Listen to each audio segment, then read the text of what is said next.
네, 미국 정부의 중국 대리기가 연일 이어지고 있습니다. 내일부터는 전기차를 비롯해서 다양한 중국산 제품들의 관세가 인상이 되는데요. 자, 미국 대선 50여일 앞으로 다가온 가운데 표심 잡기에 나서고 있다, 이런 관측도 나오고 있습니다. 근데 여기서 끝이 아닙니다. 유럽에서도 중국산 전기차의 관세를 늘리는, 인상하는 이 투표를 진행하는데요. 자, 우리 기업들이 여기서 기회를 찾을 수 있을지 취재한 내용들 전해드리겠습니다.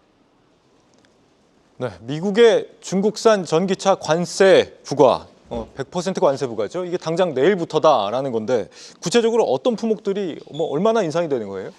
일단 인상 품목들 한번 살펴보면요. 전기차가 27.5%에서 102.5%까지 거의 4배 가까이 늘리고요. 또 이외에도 알루미늄, 철강, 전기차 배터리 이런 것들이 보시는 것처럼 기존의 7.5%에서 최대치인 25%까지 일괄적으로 인상이 됩니다. 이번 인상의 명분은 아무래도 중국 정부가 보조금을 많이 줘서 지금 가격이 너무 저렴하다라는 건데요. 근데 여기에 그치지 않고 지금 미국 상무부가 중국, 러시아에서 나온 이 소프트웨어, 이 커넥티드 카의 이 판매랑 이 수입을 금지한다라고 이야기를 했습니다. 네. 이것도 역시 국가 안보를 위해서다. 방금 전 살펴봤던 디스플레이랑 비슷한데 아무튼 간에 소프트웨어는 2027년, 하드웨어는 2030년까지 좀 단계적으로 금지할 계획입니다. 관세가 100%로 늘었다는 게 이게 2배로 올랐다 이런 의미인 거죠? 가격이 2배가 되는 거죠. 미국은 그러하고 유럽도 똑같이 관세를 지금 준비하고 있다 그러는데 유럽은 어째 결정이 더 늦어진다는 것 같아요. 어째서예요? 맞습니다. 일단 이 유럽 관세를 막기 위해서 중국의 왕부장들이 바쁘게 움직이고 있습니다. 네. 일단 이 중국의 상무부장도 지금 벨기에 EU 본부를 직접 찾아서 의견을 전달을 했고, 또 왕이 중국 외교부장도 지금 UN 회의에 참석을 해서 프랑스, 독일 이런 국가의 지금 외무장관들이랑 계속해서 얘기를 하고 있습니다.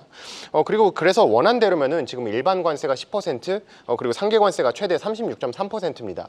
이거 앞에서 46%의 세금이 더 원래는 붙을 예정이었는데 사실 지금 중국 측이 자발적으로 판매가의 하한선, 너무 싸게 안 팔겠습니다라는 거를 좀 제시를 했고, 네. 또 하나가 지금 유럽에서도요. 지금 이 스페인, 독일, 이탈리아 이런 국가들에서는 오히려 중국의 이 전기차 관세를 반대를 하고 있습니다.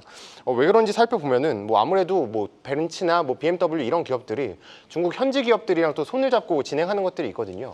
그렇다 보니까 중국산 전기차 이 관세를 인상하면 오히려 자국 기업들이 손해를 볼 수 있다, 이런 계산들이 나오면서 지금 셈법이 복잡해지고 있는 겁니다. 그렇다 보니까 새로 투표를 언제 한다, 이건 아직 안 정해졌는데요. 당분간 지금 중국이 관세를 저지할 만한 반대표 충분히 확보하지는 않았다라는 전망도 나오고 있는데 조금은 지켜보셔야겠습니다. 지금 중국산의 관세 폭탄을 매겨서 가격 경쟁력을 떨어뜨리려는 게 목표 아니겠습니까? 네. 이 정도 관세를 매긴다 그러면 실제 차값에는 얼마나 영향을 주게 돼요?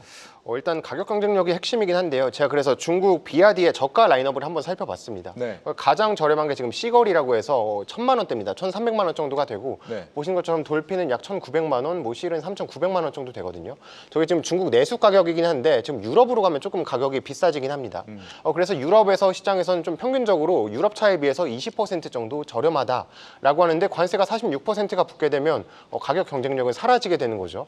그래서 여기 빈자리를 현대차나 기아가 채갈 수 있느냐가 중요한데 지금 현대차, 기아가 유럽 시장을 굉장히 공략하려고 적극적으로 노력하고 있거든요. 네. 지금 캐스퍼 일렉트릭이 지금 하반기에 진출을 하고, 또 EV3 같은 경우도 하반기에 나오는데 이게 지금 각각 가격대가 1,900만 원 정도 되고 EV3는 3,000만 원대가 됩니다.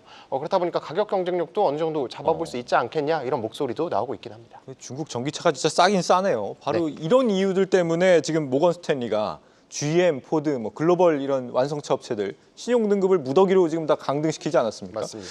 그 와중에 지금 강등이 안 되고 살아남은 업체가 바로 테슬라 아닙니까? 테슬라죠. 당장 중국에서 지금 최대 판매량을 기록할 것이다 이런 전망도 나오고 있는 상황인데 국내에 만약에 테슬라 수혜 기업 하면은 어디를 우리가 지금부터 좀 고민해 볼 수 있어요? 네, 일단 대표적인 관련주라고 하면은 LNF, 하이니켈 양극재를 직접 공급하는 LNF도 꼽히고, 또 재밌는 게 하나가 있는 게 국보 디자인이라는 기업이 있거든요. 국보 디자인? 네, 여기는 디자인하는 기업인데 미국 주식에 상당히 진심인 기업이어서 테슬라, 엔비디아 주식을 다양하게 갖고 있습니다. 그래서 관련주로도 묶이기도 한다라는 게 있는데, 사실 한 번에 투자를 하고 싶은 분들 많을 겁니다. 그러면 우리가 ETF를 좀 활용할 수 있거든요. 네. 국내 테슬라 밸류체인 ETF라고 해서 지금 이 밸류체인이라고 치시면 이렇게 2개가 나올 겁니다. 보시면 포트폴리오가 각각 다른데 지금 에이스, 그러니까 한국 투자 신탁 운용 같은 경우는 테슬라가 16.49%, 그리고 저기는 2배짜리 ETF에도 투자를 하고 있습니다. 저기 14%나 투자를 하고 있고, 이런 식으로 돼 있고, 삼성자산운용도 각각 테슬라, 엔비디아, AMD 다 이렇게 투자를 하고 있으니까요. ETF를 활용하면은 한 번에 밸류체인에 투자할 수 있다라는 점까지 짚어드리겠습니다. 이사님, 이 테슬라 뭐 로보택시가 또 다음 달 10일에 나온다 그러고 네. 다음 주에 또 3분기 인도량 기대감 이런 것 때문에 테슬라 주가가 요즘 좀 심상치는 않습니다. 이 밸류 체인 종목들 현 시점에서 좀 주목해 볼 필요가 있다고 보세요? 일단 테슬라를 보게 되면 우리는 두 가지를 보게 되죠. 바로 2차 전지 섹터와 자율주행 이 두 가지를 보게 되는데요. 일단 2차 전지만 놓고 본다라면은 앞서도 우리가 이번 주 내내 살펴봤겠습니다만은 바닥은 잡았다라고 보고 있습니다. 네. 마침 또 이제 탄산 리튬 가격이 바닥을 찍고 올라가는 그런 모습들도 나타나고 있는 상황이고요. 그리고 이제 이번 8월달에 좀 의미 있는 어떤 숫자가 나왔는데요. 이 뭐냐면은 8월 현대차의 전기 승용차 판매량이 역대 최대를 찍었습니다. 근데 잘 아시다시피 이번에 어떤 일이 있었죠? 바로 전기차 화재가 있었습니다. 네. 그 뉴스만 보게 되면 거의 전기차 망하는 분위기였거든요. 그럼에도 불구하고 소비자들이 전기차를 선택했다는 것 자체는 결국은 전기차가 충분히 상품성이 있고 가격이 낮고 성능이 뛰어나다면 소비자는 전기차든 아니든 간에 충분히 그 차를 선택을 했다라는 것에 상당히 좀 우리는 무게를 둬야 될 것 같습니다.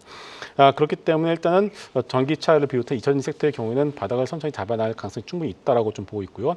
다만 자율주행 같은 경우는 뚜렷한 관련주들을 찾기가 좀 어려운 것은 사실입니다. 대부분이 테마주이고요. 굳이 찾자라면은 현대차 그룹의 자율주행 섹터의 어떤 좀 총괄을 맡고 있는 현대오토에버가 그나마 좀 핵심 관련주로 보시는 게 맞을 것 같습니다. 네. 관세 이슈는 어떻게 보세요? 내일 뭐 미국에 이어서 유럽도 이제 관세를 부과할 수 있겠느냐?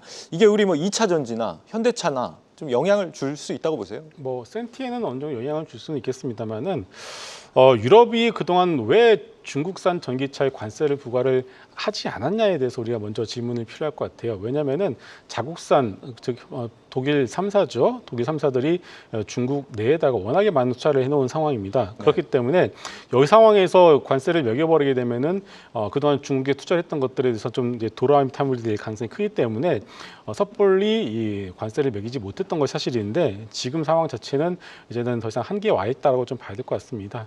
그렇기 때문에 그 기간 동안 독일 3사의 경우에는 소위 말해서 이제 전장화에 실패를 했죠. 그래서 네. 전장화에서 우리나라 업체들보다 거의 2년에서 3년 정도 뒤처진 것이 사실이기 때문에 전기차에 대해서 관세를 많이 매긴다라면은 그 빈자리를 우리나라 업체들이 그나마 조금은 이제 차지할 가능성이 높기 때문에 당연히 좋다라고 볼 수 있겠고 설사 관세를 매기지 않는다 하더라도 매기지 않는다라는 것 자체는 결국은 자국산 어떤 내연기관 차들을 갖다 좀 더 보호하겠다라는 그런 거 아니겠습니까?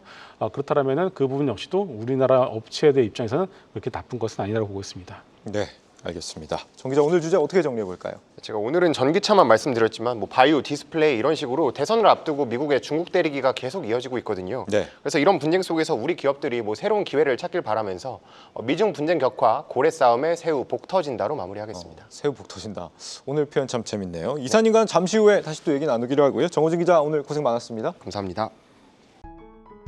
계속해서 다양한 경제 이슈를 알고 싶다면 구독과 좋아요, 알림 설정 부탁드립니다. AI 캐스터 권미정이었습니다.